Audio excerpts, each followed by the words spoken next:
chào mừng mọi người đã quay trở lại với Mina Slime. Hôm nay em sẽ giới thiệu những loại slime em mới làm nha. Bây giờ chúng ta bắt đầu thôi, let's go.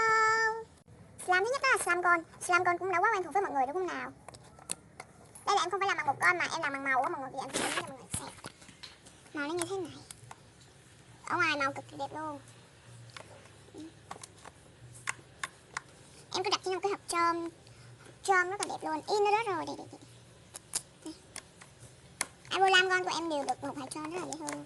Màu cực kỳ xinh luôn. Màu hũ này như thế này là 15k thôi nha, rất là rẻ luôn á. Ok, tiếp theo là slime này, chúng ta nào mở thôi. Đây, tiếp theo là cái bàn này hơi dơ một chút xíu tại mới là slime. Nó có tờ tận hai màu luôn nha, vàng với lại màu rất là đẹp luôn. Cái điều là nó hơi dính một chút xíu.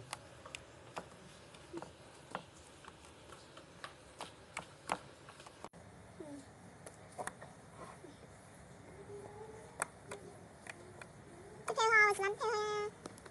Ok, slime tiếp theo là em đặt có nghĩa là matcha đó mọi người. Nhìn cũng hơi giống mọi người matcha shop ấy.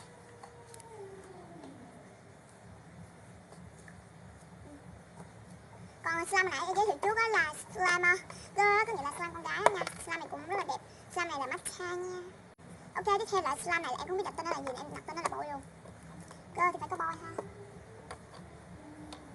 Girl thì cũng phải có bôi luôn. Đó, đúng rồi. Màu cực kỳ xinh luôn. Ok, slime tiếp theo là slime shop. Em cực kỳ thích slime này luôn á. Shop cực kỳ nhiều, cực kỳ đã tay luôn.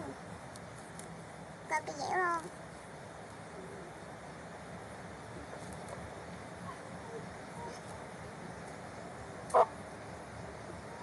Ok, tiếp theo là slime cực kỳ thích luôn. Slime trong suốt á mọi người ạ. Em mới làm từ hôm qua, mấy hôm thôi. Nếu mà để qua ngày sau nữa thì nó sẽ như nước vậy mọi người. Xinh đẹp, em có để một hạt trơm rất là xinh luôn, để mấy cho người xem.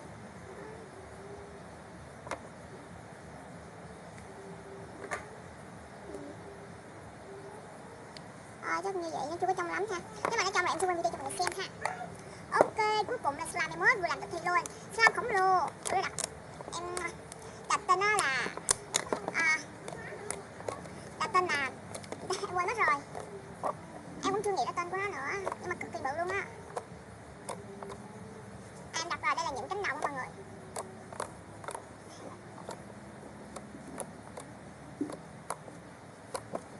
Cực kỳ đá luôn, không hề dính tay luôn á.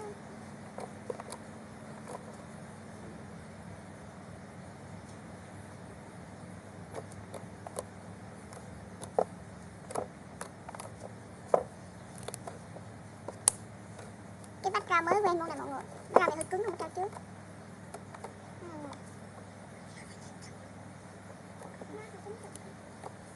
Nó có tiếng động lạ mọi người thông cảm nha.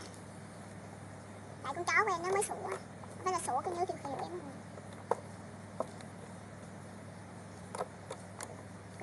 Video sau em sẽ báo giá những loại slime nha. Mọi người ơi, em quên giới thiệu slime này nè mọi người. Em giới thiệu nhanh slime này luôn ha. Cũng rất là short. Cực kỳ đẹp luôn.